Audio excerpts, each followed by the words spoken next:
Bonjour, je suis Nathalie Ernoux. Bonjour, je suis Xavier Ray.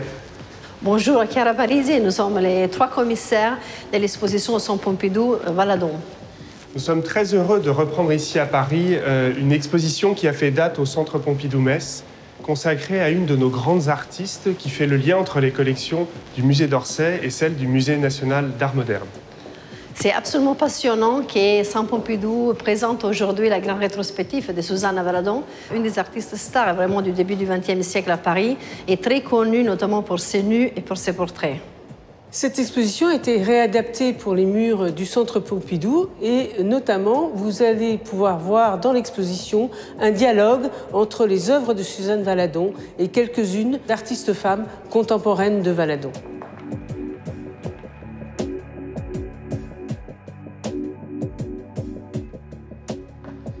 L'exposition s'ouvre sur ce chef-d'œuvre devenu iconique de Suzanne Valadon, qui représente La Chambre bleue. C'est une œuvre du début des années 1920 qui correspond aussi à l'apogée de la carrière de Suzanne Valadon, un moment très particulier de l'histoire des femmes où leur contribution à la guerre et à la victoire dans le cas français fait souffler un vent de modernité. C'est le moment de la garçonne et d'une certaine libération de la femme et de revendication aussi des femmes dans la société. Et à partir de là, que ce soit par son histoire, par son art, Suzanne Valadon incarne la femme de l'entre-deux-guerres. Et dans cette œuvre, c'est la peinture qui rejoint cet état d'esprit collectif, puisque sur un modèle très classique, d'odalisque allongé, eh bien, c'est une femme extraordinairement indépendante, moderne qui est représentée. Donc on fait référence à Titien, à Manet, mais cette fois-ci, la femme n'est plus un objet du regard masculin, mais plutôt un être pensant, indépendant, libre. Et cette alcôve n'est plus un endroit de maison close où on vient consommer le corps d'une femme, mais au contraire, un coin à soi. Et c'était aussi le sens d'un monde à soi qui avait été présenté au centre Pompidou-Metz. La cigarette, la lecture, la posture, le pyjama, tout ça concourt vers l'idée d'un nouvel espace intime pour la femme revendiqué à cette époque-là. Cet autoportrait symbolique, eh bien, il s'inscrit dans une série d'autoportraits de Suzanne Valadon qui, toute sa vie, va se représenter. L'autoportrait, c'est vraiment un exercice propre à tous les peintres. Et dans cet exercice de vérité, puisque Suzanne Valadon est l'auteur d'une peinture très franche, et cette exigence, elle va se l'impliquer à elle-même, eh bien, elle va davantage faire référence à Chardin qu'à Poussin dans cet exercice de l'autoportrait, et en même temps, avec toujours cette dimension de manifeste. Et ici, c'est particulièrement parlant dans cet autoportrait au sein nu, puisque ça incarne aussi un petit peu son histoire, le fait que le peintre ait été modèle et qu'elle a été même modèle au début du moment où elle était peintre, et aussi dans cette liberté qu'elle incarne à la fois dans sa vie et dans son œuvre, puisque l'œuvre date de 1931. Donc une œuvre qui aurait été d'ores et déjà audacieuse de la part d'une peintre d'une trentaine d'années, et encore plus pour une sexagénaire qui justement n'hésite pas à se montrer dans toute sa vérité et aussi dans tout le caractère intime du corps, avec la poitrine d'une femme de son âge et ainsi de suite. Et donc c'est aussi une cristallisation finalement de son œuvre et de son parcours artistique qu'elle nous offre là, avec une poignante vérité qui a bien sûr un écho très contemporain aujourd'hui. Ce rapport au grand maître du passé, il est bien sûr indispensable pour une artiste dont la caractéristique est de ne pas avoir étudié dans les académies, mais de s'être formée auprès des grands artistes contemporains de l'époque pour lesquels elle a posé. Elle aurait pu se contenter d'être un modèle, mais ce tempérament formidable de Suzanne Valadon l'amène à interroger, à discuter, à échanger avec les maîtres pour lesquels elle pose. C'est vrai pour Puvis de Chavannes, c'est vrai pour Renoir. En revanche, elle n'a jamais posé pour Edgar Degas, ce qui n'empêche pas celui-ci d'avoir peut-être eu le rôle le plus important à son égard. Ayant découvert les dessins de Suzanne Valadon, il l'encourage à poursuivre dans cette voie. C'est un encouragement personnel sans doute très important pour l'artiste elle-même, mais c'est aussi la porte d'entrée vers le monde de l'art. Et ça va permettre à Suzanne Valadon d'être engagée auprès de galeristes, d'être présentée et d'être collectionnée. Degas, qui collectionnait des œuvres d'artistes contemporains, a eu jusqu'à 18 dessins de Suzanne Valadon dans sa collection. Et on voit que dans les thématiques, dans ce rapport au corps de la femme extrêmement direct, qui a d'ailleurs pu être reproché à Degas dans les années 1880, eh bien, Suzanne Valadon va puiser une inspiration, mais pour tracer sa propre route, indépendamment de l'impressionnisme, du post-impressionnisme et même de l'expressionnisme qui marque la période de son activité.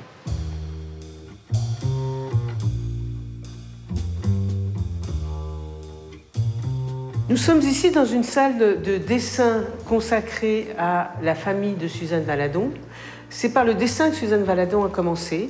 Elle dessinait depuis son enfance et un jour, elle montre ses dessins à ses amis, Toulouse-Lautrec et Bartholomé. Ses amis lui disent « mais ce sont des formidables dessins, il faudrait les montrer à Degas ». Ce qu'elle fait, elle prend son courage à deux mains et Degas est admiratif devant le trait souple et dur, dit-il, de ses dessins et lui dit « vous êtes des nôtres ». Donc il la légitimise en tant qu'artiste et va lui donner vraiment le coup de pouce de sa carrière.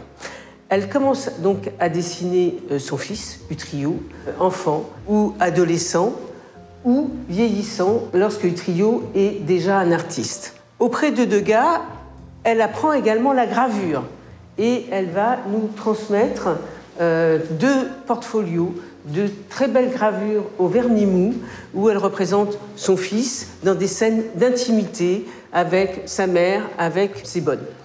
Elle représente aussi, elle dessine également ses amis, ses amants.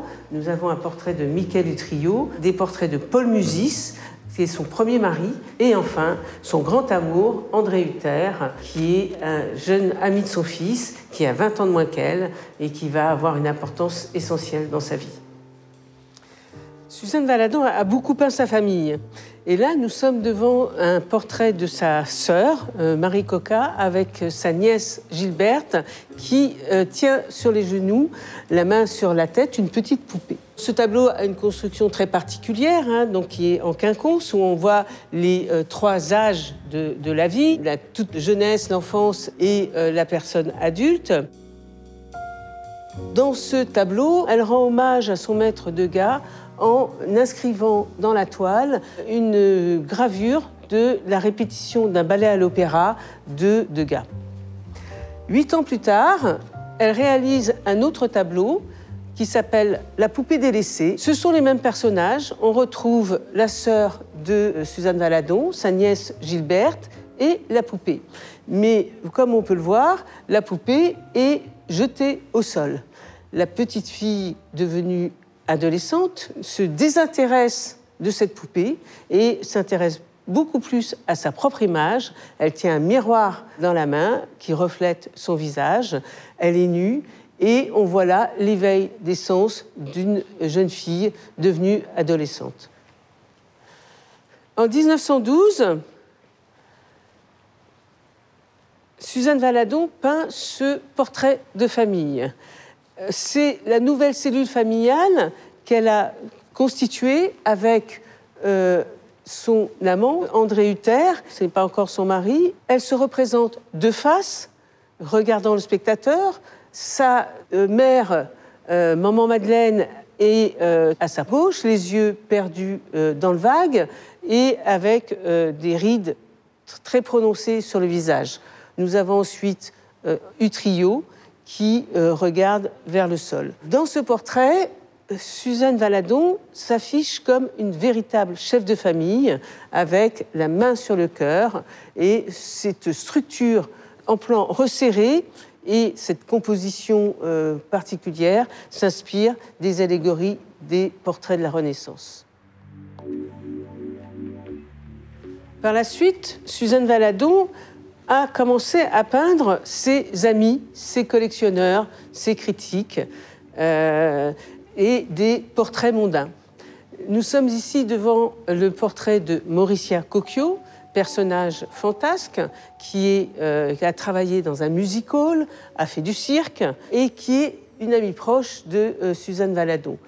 Elle la représente dans une position de diva, de profil, avec un regard ironique, dans toute son opulence. Ce tableau donne également prétexte à une profusion de décors avec ces bouquets de fleurs sur la gauche, ces tentures sur la droite qui vont jouer avec le motif de la robe de Mauricia Cocchio. Et c'est une personne avec qui elle n'hésite pas à jouer. Là, on a une photo de Mauricia Cocchio qui est dans le tableau et avec Suzanne Valadon, la palette à la main, et elle s'amuse à jouer le peintre et le modèle.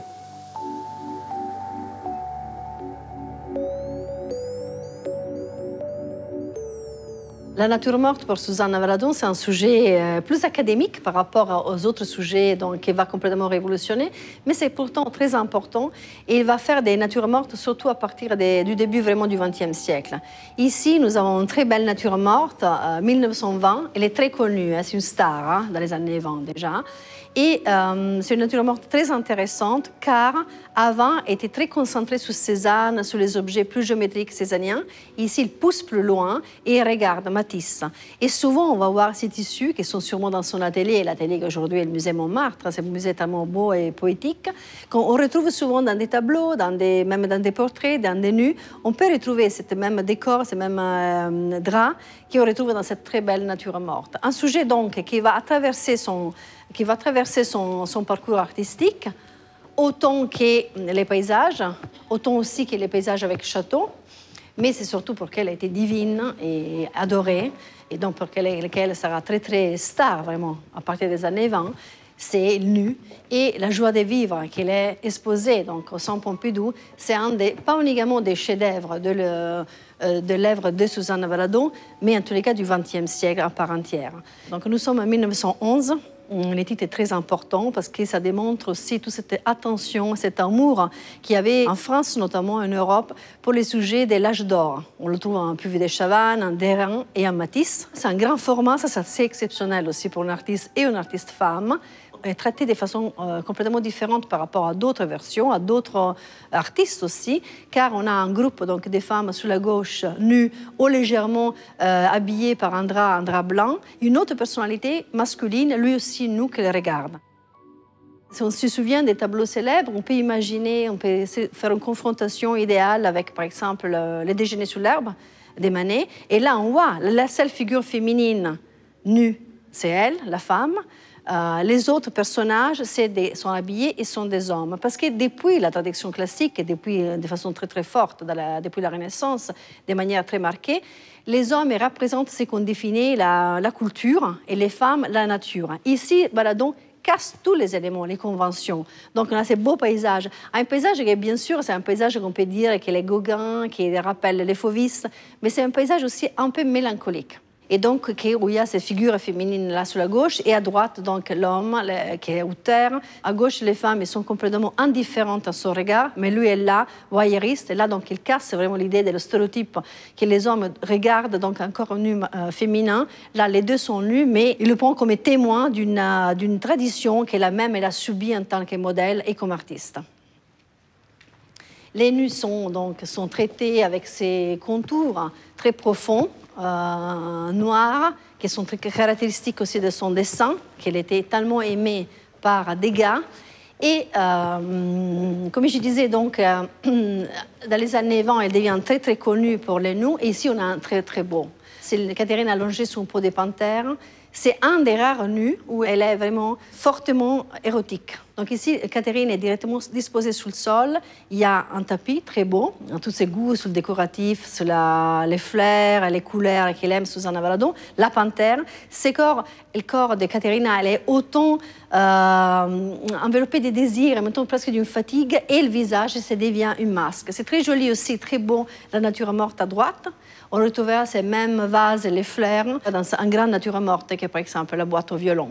Nous sommes en 23, c'est très important parce que dans le même temps, Suzanne Valadon peint La Chambre bleue. Donc on a une position féministe de façon différente, mais quand même très actuelle et très transgressive. Si après on continue donc, dans l'histoire vraiment des nus, on ne peut pas aborder le grand sujet de Suzanne Valadon, première femme peut-être dans l'histoire de l'art, qui est le nu masculin. Donc peut-être vraiment sera la première femme à peindre un homme nu de face. Et ça va être un énorme moment de transgression, mais aussi de violence pour elle, parce qu'elle va être très, très critiquée pour certains tableaux, notamment donc, les lancements des filets et Adam et Ève. Mais là, on parle donc du lancement des filets. Il est exposé au Salon des Indépendants en 1914, très grand format. C'est presque une séquence cinématographique. 3 fois, le corps est répété. C'est vraiment une sorte de hommage à la beauté, à la force physique, à la tonicité. Le protagoniste du lancement des filets était Uther, donc son deuxième mari, grand ami aussi de son fils. Utrillo était déjà présent dans un tableau très célèbre pour l'histoire de l'art et pour le parcours artistique de Susanna Valadon, qui est Adam et Ève. Adam et Ève, donc c'est un grand tableau aussi, pas si grand que le lancement des filets, mais quand même un très grand format. Et là, on a un autoportrait de Susanna Valadon. Susanna Valadon, elle a fait des autoportraits exceptionnels, une quinzaine. Là, un autoportrait, nous sommes en 1909. À côté d'elle, Uther, donc son deuxième mari, il venait juste de se connaître, il va se marier successivement. Scène biblique. Mais là, donc, Ève, bien sûr, elle est nue. Je dis bien sûr parce que c'est caractéristique de l'histoire de l'art.